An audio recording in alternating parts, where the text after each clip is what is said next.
Hello, everyone. Dr. Victoria Skirbo here, speaking to you from the Seeds of Transformation Healing Center. It's time for Taroscopes. This will be the Taroscopes for the sign of Aries for the month of October 2024. That includes Aries Sun, Aries Moon, and Aries Rising. Now, I'm going to be doing this a little different than I have the last couple of months. I actually did something like this at the beginning of the year, and you folks really liked it, but it was a lot of work, and I got a little bit too busy to keep doing it. So I'm going to do it now because this is an important time in our evolution. We are in the middle of eclipse season. And so we're going to be looking at the astrology first, and then the taroscopes will come afterwards. I will timestamp this so you can choose whether you want to listen to just the astrology, just to the taroscope, or if you want to come back to this and you don't feel like going through the whole astrology or the whole, just so you have options. All right, so let's get started here.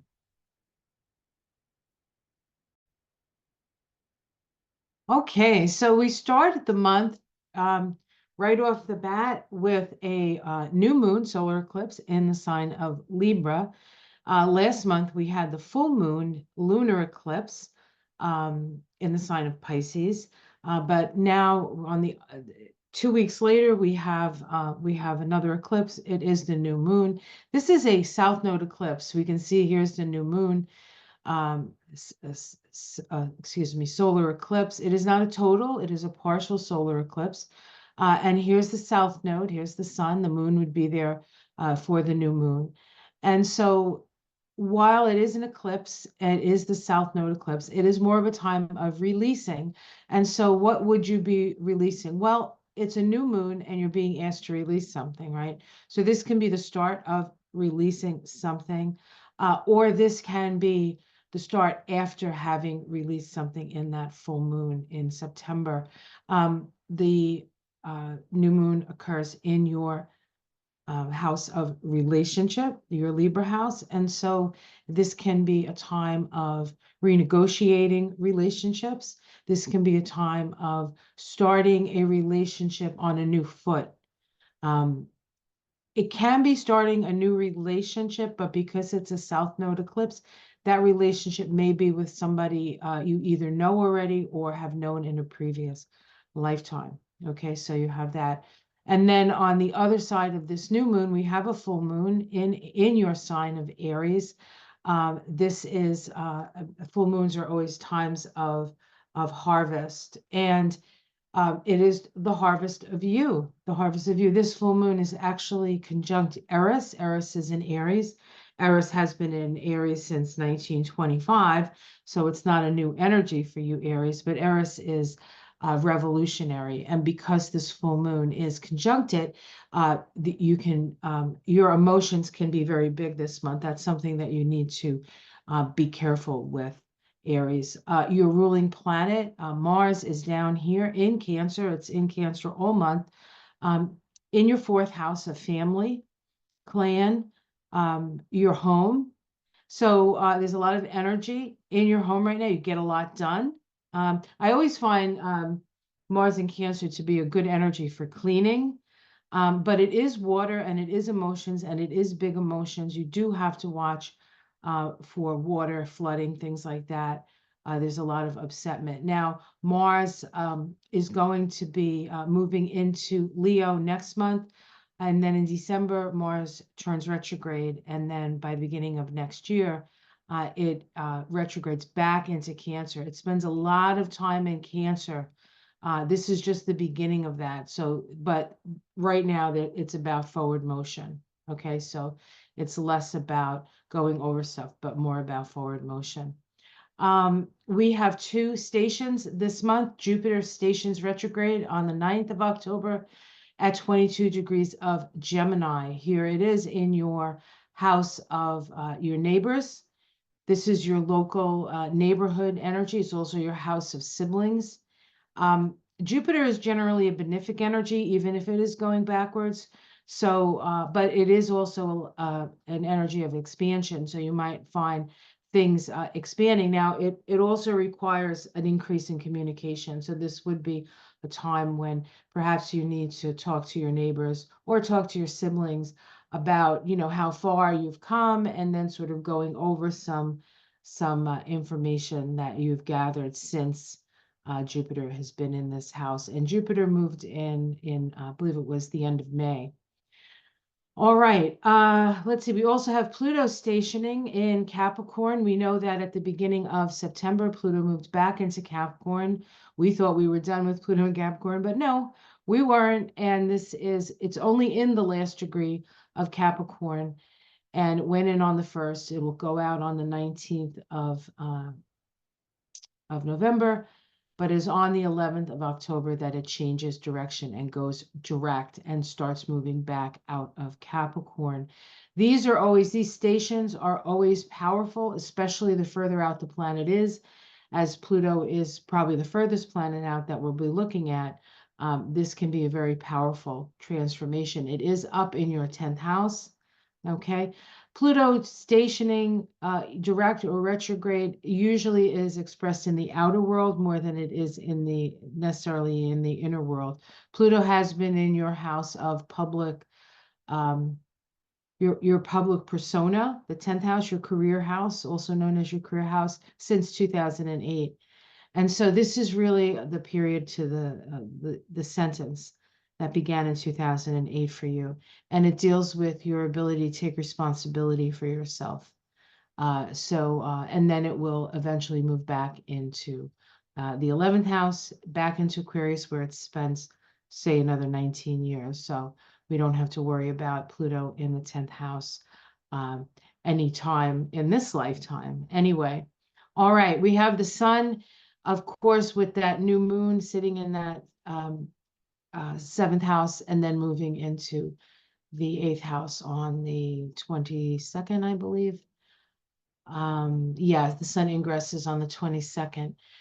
Both the 11th house and did I say the 11th house? I'm sorry. Both the 7th house and the 8th house are relationship houses. In the 7th house, we're relating the idea of relationship, communication, listening. It is the opposite house of your sign. You have a lot of experience in this because whatever sign you are, the polarity of that sign is always very important in your development. So every Aries has to learn about Libra, and every Libra has to learn about Aries. You can't help it; it's right in your face, right? So this is more of a mental exercise in relating, and then when it moves into that 8th house, we're dealing with the more emotional side of things. And this is actually a very emotional month for you with Mars in Cancer in that house, the full moon in your 1st house, and then with the Sun, Mercury, and then Venus starts the month in Scorpio. So there's a lot of passion, there's a lot of emotion, there's a lot of feelings.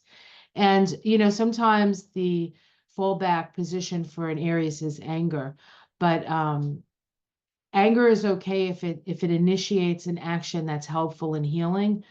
But if you're just frustrated and just sort of just keep like doing that, how you do, Aries, that's not going to be helpful for you, and you could actually hurt yourself. So be careful. Try to avoid getting too frustrated with all of this energy. There is a lot of water in this chart. There's a lot of water in the sky. We have Saturn and Neptune and Pisces, Mars and Cancer, and then we'll have the Sun, Mercury, and Venus in Scorpio. You really do need to be aware of flooding. Okay. As far as, let's see, Mars. Let's see if Mars is doing anything specific. I believe there is an aspect to Mars, an exact aspect to Mars here. Oh, we have Mars making a trine to Neptune. This is on the 28th, right before Halloween. This is a kick-ass Halloween costume, really. But Mars, Neptune generally don't vibe together because Neptune is so diffuse and Mars likes direct contact. But this is a very creative combination, actually, and a very psychic one. So this is a time of even more psychic sensitivity, I will say here. Okay, let's see. Is Mars doing anything else specific? No. Oh, yes, yes, yes. On October 14th, we have the Sun making a first quarter square to Mars. This is a crisis in action. The Sun will be in Libra and Mars will be in Cancer. So this is another, Libra is how you relate, Cancer is this a first quarter square to Mars? Or, yes.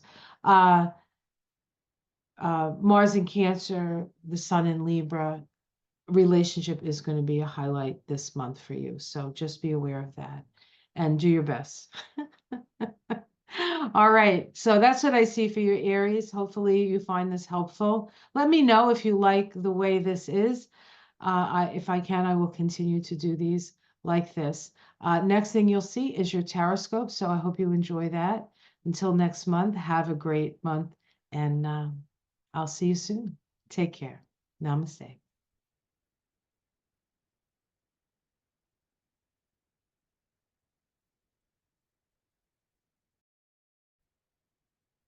Hello, Aries. Now we're going to be doing the tarot part of the Taroscope, and I'm going to be using the Wildwood Tarot for you. And so what does, as I shuffle them up, oh, let's make sure I have them in the right way. As I shuffle them, the question is, what does Aries need to be aware of in October? Actually, I'm going to do this because, well, it's a little messy on that side, but I also want you to be able to see the tree of life in case I have to, um, in case I have to point something out. It's right there. I can get one of those, like, remember the teacher had that long thing, like, pink, pink, pink, pink. I need one of those. Yes, teacher. But those Aries who actually made it to school, married in Aries who didn't like school, because he thought it was boring. Yeah, for an Aries it was. Aries is all about experience, right? I mean, it's fire. It's like, I'm here. I want to see everything. And you don't see everything in the classroom. So he would oftentimes go to the bus stop and then make some sort of turn and then go to the bogs and go hunt snakes and different animals. My my family called him the crocodile hunter. He used to live in Florida, in Destin, for a little while, and he had, I don't know how many snakes he ended up having, and some of them were poisonous. Uh, but then he let them all go, of course. But Aries is all about the experience. Okay, let's see. We have the Strength card in this deck. It's called the Stag.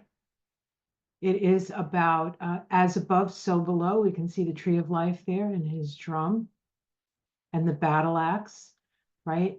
Two sides of things. This is about strength. It's about stamina. It's about expressing yourself, that particular,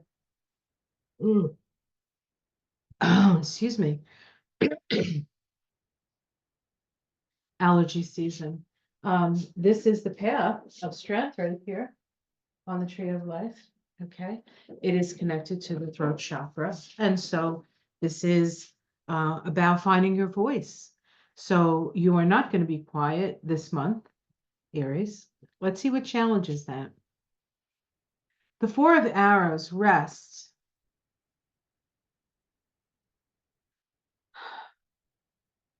You need to rest. You need to rest. You're strong, but you need to balance that with rest. Can't all be about forward motion for you. Now, as we move through this month, the Mars, your ruling planet, as I spoke to previous when I was looking at your astrology, in Cancer, not your favorite sign for your Mars to be in. It can create some problems, right, at home. But it is kind of circuitous. You Aries like to go straight at things. But these cards are warning you that straight at may not be the best way, and to have your forward motion be interspersed with periods of rest. Underneath it, we have the Five of, this is Five of Vessels. This is the Five of Cups. In many of the other decks, this is not a happy card, but in this deck, it's not an unhappy card. It's called Ecstasy.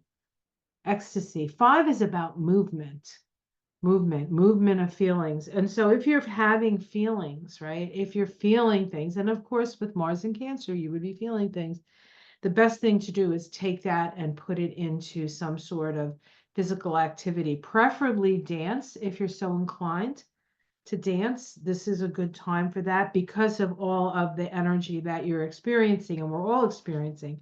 And the fact that Aries is such a psychic sign to begin with, really, like Aries has all it's like everything is wide awake, and like sometimes it's like you're feeling things for the first time, and that can make you a little ADD. It can, you can be like bing, bing, bing, every shiny object. If you can take that energy and put it through your body through something that's like dance, tapping your feet, just, you don't have to be a great dancer. You don't have to do ballet leaps, but, a little like even if you're doing dancing in the chair, it depends on your ability. You don't want to hurt yourself.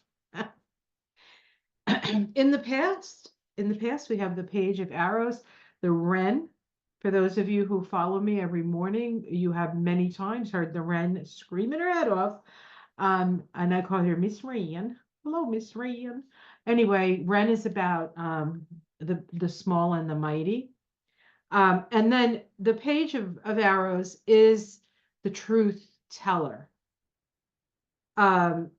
Sometimes it's a truth that people don't want to hear. So you can understand that, right, Aries? I know you can. I know you can. In the sky, we have the King of Arrows. So in the past, maybe you said things that just fell out of your mouth. Now you're much more particular and much more focused. And actually, if you're not, this card is requiring you to do that. This is in the sky. So this is the energy in the zeitgeist, but it can also be the energy you can access, but you need to reach up for it. So this would say that when you say things, when you do things, you have to be highly focused and go for what you're going for. Okay, you can't, it's not willy-nilly.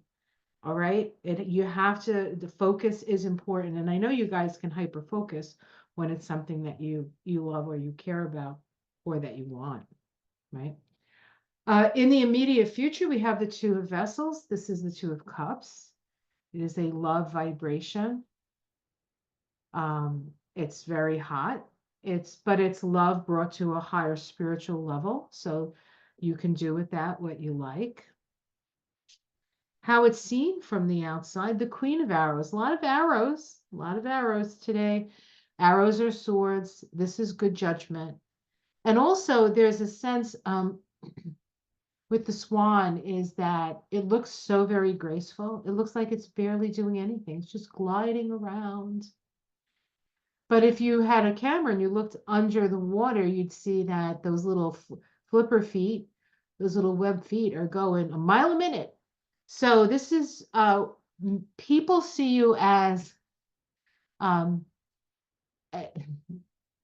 like it's easy for you, but that's all that energy that you have, right? You have to do something with it.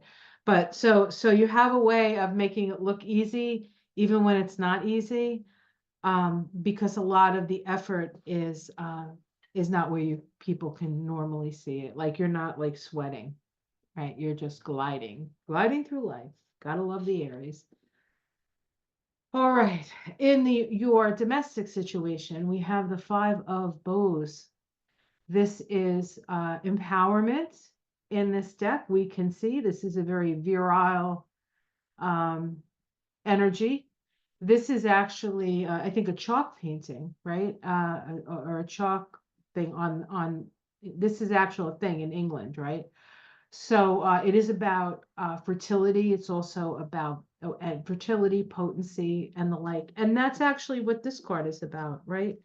This Stag card is the same kind of energy. right? Although this is a major arcana and this is a minor arcana. Now, bows are fire in this deck. So the bows is keeping your fire lit at home, right? Your hearth, keeping the hearth burning. And it's another 5, so it deals with movement.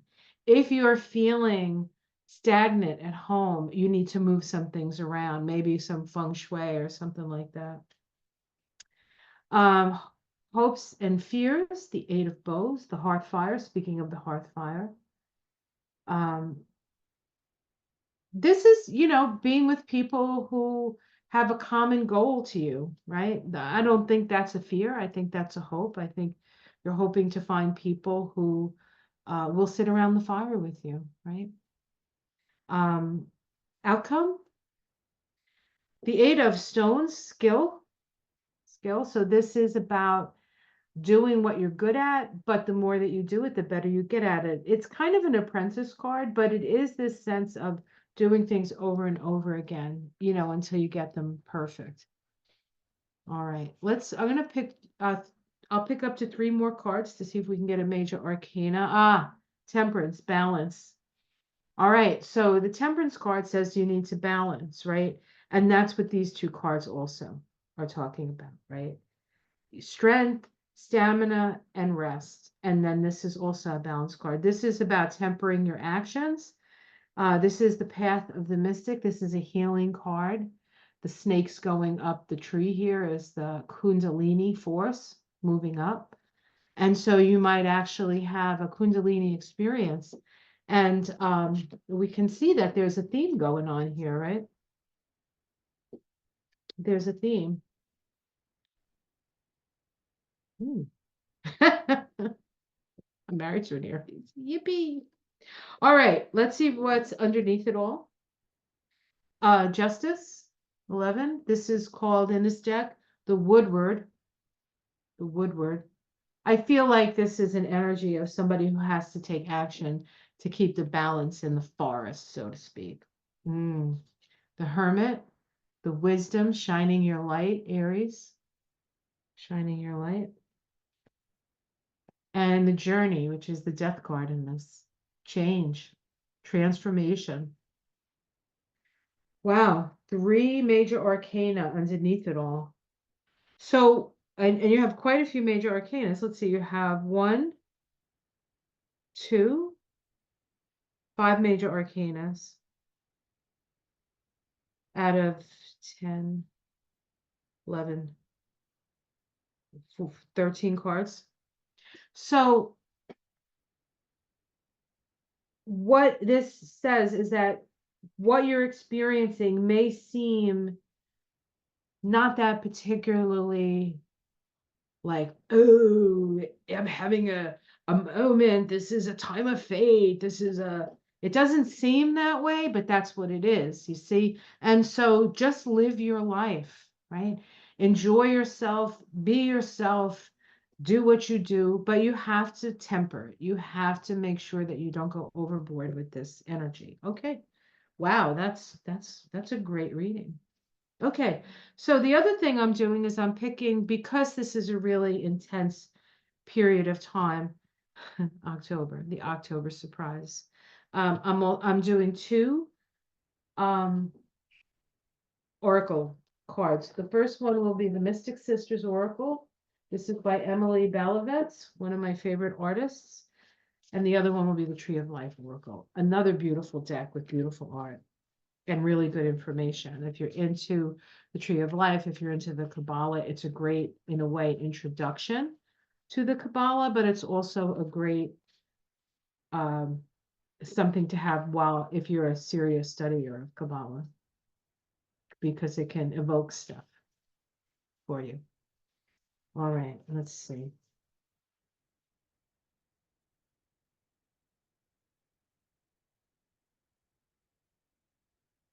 The Mati Aphrodite jumped right out of the deck. She's been very active this October. Taroscopes. She's jumped out. This is, I think, the 4th time she's jumped out of the deck. So I should know this by heart because this is the 4th time I read it, but I don't. So I will just read it.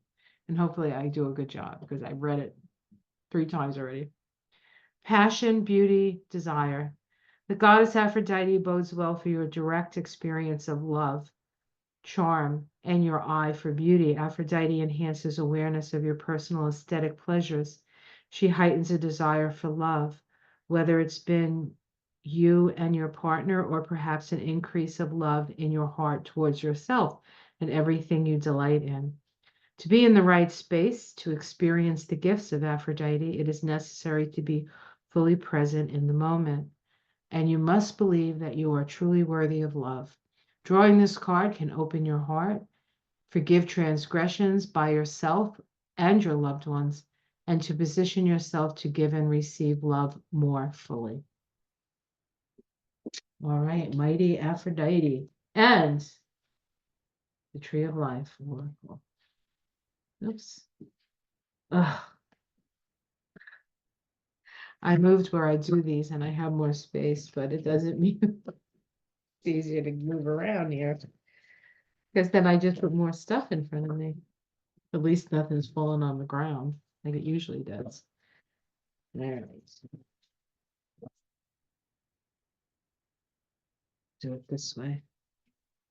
Okay, Aries. What's the story? Does Aries need to know? Tree of Life.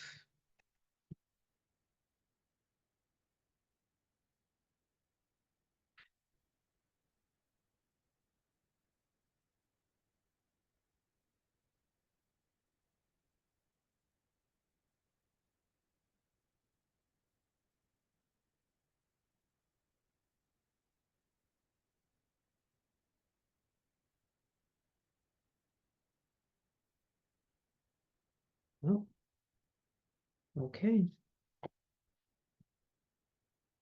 The Lovers. Okay.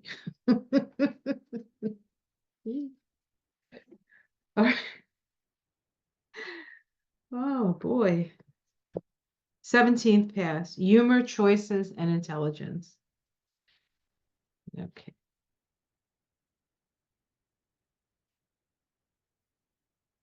I'll hold this up. It's a beautiful card, right? Isn't that gorgeous? The path runs between Tippereth and Bina and the astrological sign of Gemini. You are asked to walk your soul and spirit in perfect union, loving yourself and understanding this place of power. Lovers who are one and the same and yet maintain their individuality. These beings are heart linked, but understand that what one lacks, the other provides in perfect symmetry. What does the symmetry of love mean to you? May you be looking for love, but you don't know what you're looking for. Do you want someone who compliments you in every way, or compliments you on your new haircut and leaves it at that? Do you want a relationship at all? Are you happier being your own other half? All things are possible. Choices need to be made when this card moves through your energy, and not always romantic ones. Can you see both sides of a decision that you must make? Just as whales live in two worlds, the mammal that is seaborne, you're being asked to move with grace through a world that may not always feel like your natural home. Are you considering a question that's brought so much debate that you're no longer sure where you stand? The sword of fate could fall. A choice could be made for you rather than by you. Use the communication in this card alongside the clear, heartfelt vibration it carries. The Hebrew letter associated with this path is Zion, which is sword. Yeah. The lover's choice. The choices we make. All right. Well, I'm looking forward to October. Have yourself a great month. Like and subscribe if you haven't already. If you'd like to join me in the mornings as I go through the garden, it is fall now. And while the flowers aren't the same, The garden still is beautiful and wild still, and ever changing, just like our lives. If you would like to join me and Ona on our Mystic Sisters Live, we do those on Saturday nights, 7 Eastern, 6 Central. Either it will be on my channel, Victoria Skirbo, or Ona's channel, Ona's Tarot. If you want to interact with us and ask questions, you need to subscribe to our channels, which are free, so it's not a big deal, really. Just press the subscribe button. And then you can talk to us. You can come up in the chat. Otherwise, you can just kind of watch if you're a watcher. But if you could subscribe anyway, even if you don't want to say anything, would be really helpful to this channel. And I know Ona would appreciate it as well. All right, guys, have yourself a great month and enjoy yourself. Looks like you won't be able to help it. Take care. Namaste.